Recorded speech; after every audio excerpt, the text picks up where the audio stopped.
Hey guys, como vocês já sabem, tá rolando o nosso sorteio lá no Instagram do Inglês Cru. Tá valendo muito a pena porque nós vamos sortear 6 pessoas diferentes. Ou seja, cada uma dessas pessoas vai ganhar um produto do Inglês Cru, nosso, né, claro, e uma outra pessoa vai ganhar um plano do Cambly. Tá muito bacana. Então, você que já segue a gente, já tá rolando lá o sorteio, procura o post oficial, participe, veja as regras direitinho, que a gente vai sortear isso no dia 1º de julho. Então, você tem bastante tempo para participar, marcar muita gente, compartilhar, vai valer muito, muito a pena. Então é isso. Participa, hein? Estamos esperando você.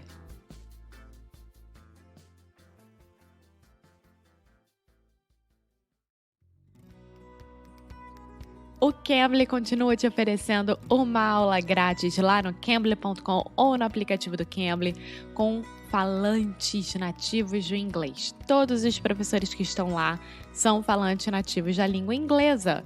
Então, você que está querendo melhorar o vocabulário, melhorar a conversação, falar sobre business, falar sobre a sua área de atuação, treinar para uma entrevista de emprego, vai no cambly.com ou no aplicativo do Cambly e coloca o nosso código em minutos grátis.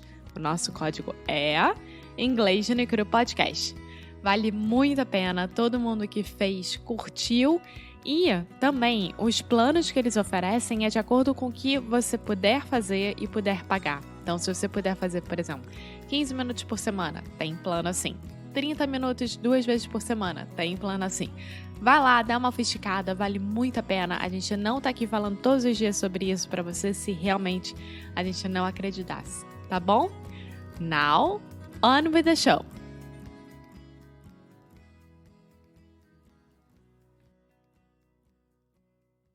Hello, hey, sweet people, and welcome to another episode of Inglês no Cru. My name is Foster. I'm your host, and I'm here with your other host, Alexia. Thank you, Foster. How are you today? I can't complain. How are you doing? I'm just fine. Thank you. Okay, are you excited? Please, go ahead. Yes.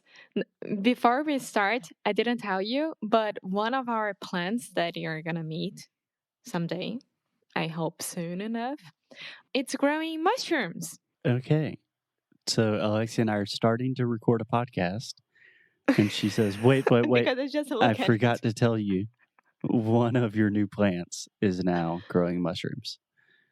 Yes. So are these like the mushrooms you eat? No. Are these the mushrooms that make you, the fun ones? Also no. Okay. Also no. But I was so impressed with it because I took it today to water and then I saw a lot of mini mushrooms. So cute. And then I sent the plant place an email saying, is my plant gonna be killed? What should I do? And they are like, no, that's fine. You don't have to do anything. They are like in the soil and they won't do any harm for you or the plant. So that's fine. Okay. Some good friendly mushrooms. Yeah. Nice. So that's it. Okay, that's great. Totally off topic for the episode, but cool. So this week on the show, we are talking about cognitive bias. So if you did not listen to the first episode in this series, I recommend that you just start with the first episode so things are a little bit more clear. But we are talking about cognitive biases. These are just ways of not thinking clearly. Why do we make mistakes when we are making decisions? That kind of thing. Yeah. Okay.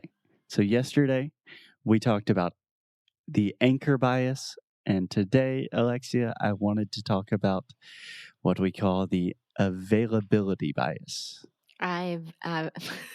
Availability. Yeah. I think we should start with this pronunciation. That's a great idea. So availability, a lot of these words with like ility at the end can be quite difficult for people. So what I recommend is start with the root of the word. So in this case, we have available. Do we say the L available or available? You say the L, available. Really? I think during all my life, I've been saying available without the L. Perhaps, yeah. That's incorrect. Available. Okay, are you available right now? That's so weird. Perfect. Available. And now try to add the ility. Availability. Availability. Yes, this is what we call a multi-stressed word. So we have availability. Availability. Excellent. Thank you. Do you know what availability means? Yeah, like you're free to do something. Exactly. Você está disponível. Yeah. Great. Okay, so the availability bias essentially means that people believe the information that is the most available to them, or the information that they listen to the most, or the information that is easiest for them to receive. And to believe. Exactly. So, a classic example of availability bias is the issue of terrorism. So, as you know, especially in the US, but in most of the world, everyone is always freaking out about terrorism. The idea that a terrorist is going to blow up your house is super scary, and people hear about this all the time, and they are very, very scared about this, right? Yeah, of course. Okay. So the availability bias is saying the only reason you are scared of terrorism is because that information is super available to you. You hear about it on the news all the time, you read about it. Everyone is talking about it. So it seems very, very likely. It seems very probable, when in reality, it is very unlikely and probably not going to happen. It's interesting because I think that during this week or last week, I don't remember, I was talking to my dad about the news, right? And how the news are giving us the information. The news is giving, no, but I'm talking about all the different, it's always is, that's true. The news is giving us the information about everything. And my dad was telling me that when he was younger, he didn't have any of that. Like, he didn't know about terrorism, about, I don't know, terrorism. Okay, let's try this one more time. Let's start with the root word, terror. Terror. Okay, let's start with just the first syllable. Tear. Perfect. Now let's add an extra just like mother. Terror. Now terrorism. Terrorism. Okay, repeat with me. Ism. Oh, meu Deus. Ism. Como é que é? Ism. Perfect. Ism. Now say Now say ism. Okay, say that 3 times. Ism. Ism. Ism. Okay, now let's try it all together. Terrorism. Terrorism.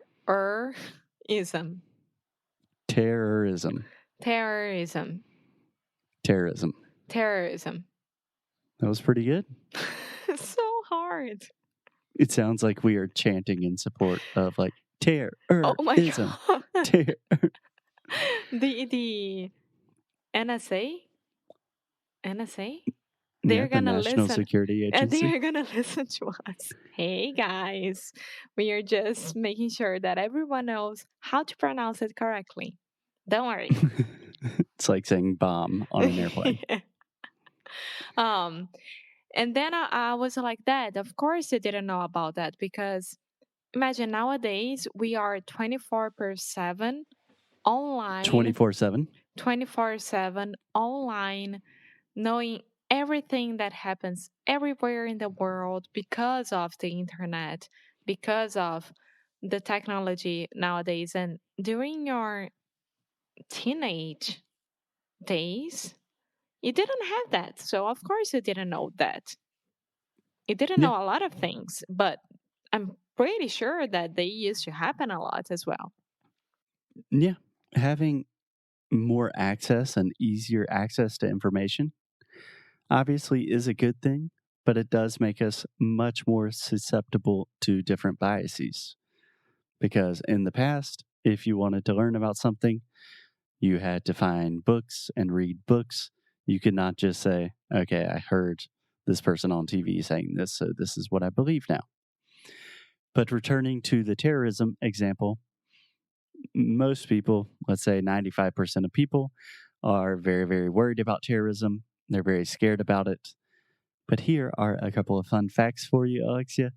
You are 55 times more likely to die from a TV falling on top of you than you are dying from a terrorist. That's crazy, Alexia right? looked at her TV I and was did. thinking, I don't think my TV can kill me. I We have a did. small TV. And the way that it's on the wall, that's fine. Super secure. Yeah. But imagine, think about every time you're watching TV. What if you were as scared about the TV falling on top of you as you were about terrorists? Oh You my would God. never watch TV. No. Okay. Another fun fact, you are much more likely to die from a cow. So, Well, that I cows, know. My great uncle died because of a cow. I told you that. yeah, technically a bull. Uh, I think it's the same here with this example. Cows are friendly, and bulls can be a little bit more aggressive sometimes, maybe. Okay. Yeah. But if you think about, okay, am I going to die from a cow today? Is a cow going to kill me?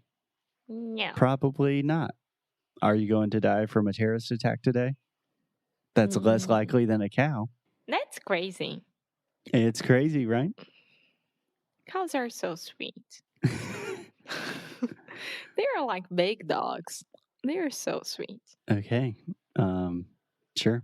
So, do you think you understand the availability bias? I do because my fear of airplanes is just like that.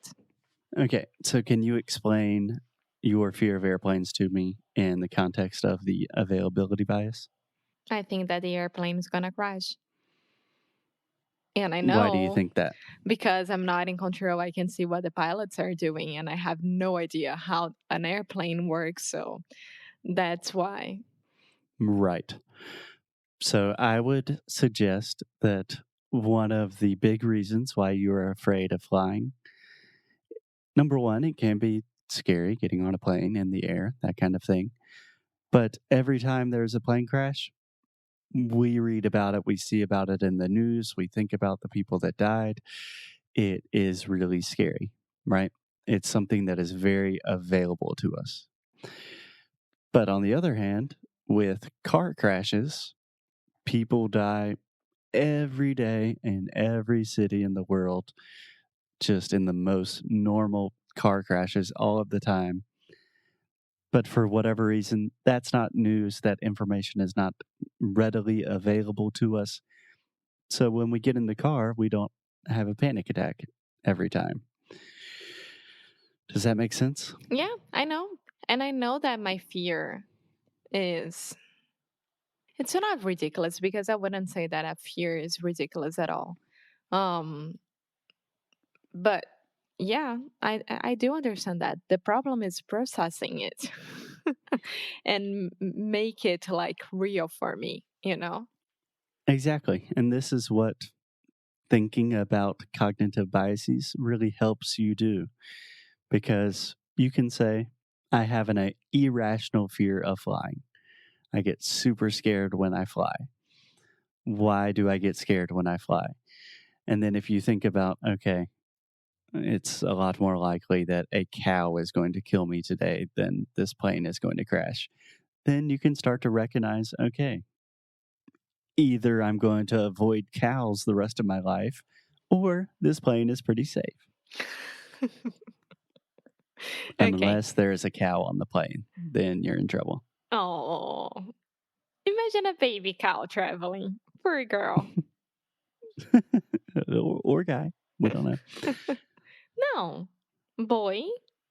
Como é que você chama boi? Boy, cow. Yeah, I guess a boy cow would be a bull. So. I don't know. No, but like touro is one of the one with the chifre. Yeah, that's a bull. Yeah. I don't know how we call female and male cows. Okay, some of our cognitive biases are on full display right now, so I think that's a good place to end for today. But we will be back tomorrow talking about more cognitive mistakes that we make. And yeah, that's it. Okie dokie. Thank you, Foster. Okay, see you guys tomorrow. Bye.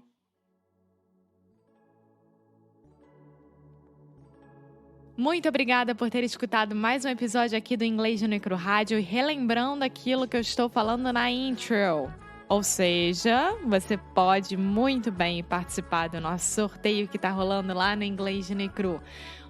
Bom, quando eu falo lá no Inglês no Cru, quer dizer no Instagram do Inglês no Cru. Então, nós vamos sortear 6 pessoas diferentes, cada uma delas vai ganhar um produto. A gente se juntou junto com o Cambly.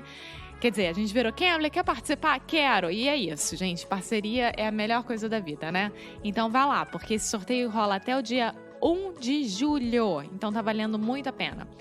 Procura a foto oficial, o post oficial, siga as regras direitinho e você pode ser um dos ganhadores. Muito bom. Então é isso. Te vejo no próximo episódio, hein?